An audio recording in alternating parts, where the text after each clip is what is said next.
Hi guys and gals, this is Alex Davidson today with you. Well, the weather is absolutely beautiful. We're shooting this video at the backyard of our office. Now, I would love to touch base on the question which is always asked. How does the immigration approach differ yesterday and today? Virtually, what has actually changed with the introduction of Express Entry system? Because this misunderstanding sometimes creates a havoc in the heads of lots and lots of applicants. So to put it very simple, let me just create an analogy in your head.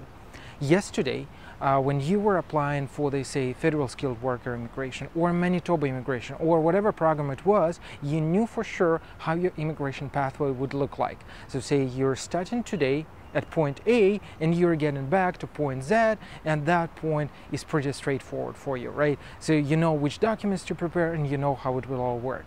With the introduction of Express Entry system, Canada is trying to select the best of the best, crème de la crème if you put it this way, and what we're trying to do is to make sure that the applicants we attract from around the world are those really worth it.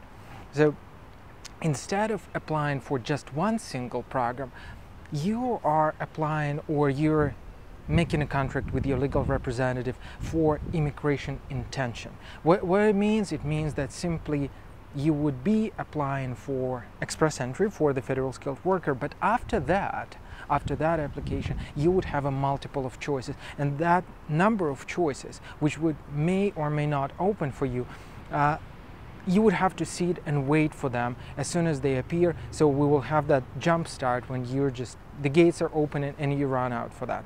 I got a pretty interesting analogy from one of my colleagues.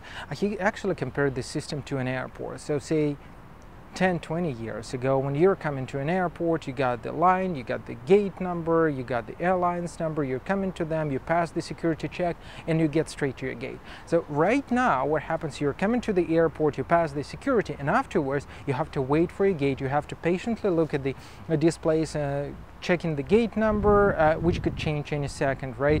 You have to wait sometimes for a call of your name to get on board of the airplane. So pretty much the same happens with the immigration program. So the first stage would probably be for you, say, federal skilled worker program, but afterwards the second step, you would have to sit and patiently wait for that step, whether it would be the program of Manitoba, whether it would be a program of Saskatchewan, British Columbia, Ontario, etc., etc. The thing is, those programs are quite dynamical, right? So today they're open, tomorrow they close, and then they're open again, and maybe you would have to participate in an external session with the visa officers. It all takes patience, and that is why that immigration, if you put it in simple terms, from immigration under one program transforms into immigrational intention or expression of immigrational interest, where you're actually applying for one single program and then waiting for those additional score to get under the provincial nomination.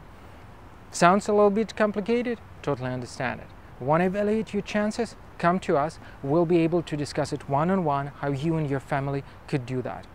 Stay tuned with us.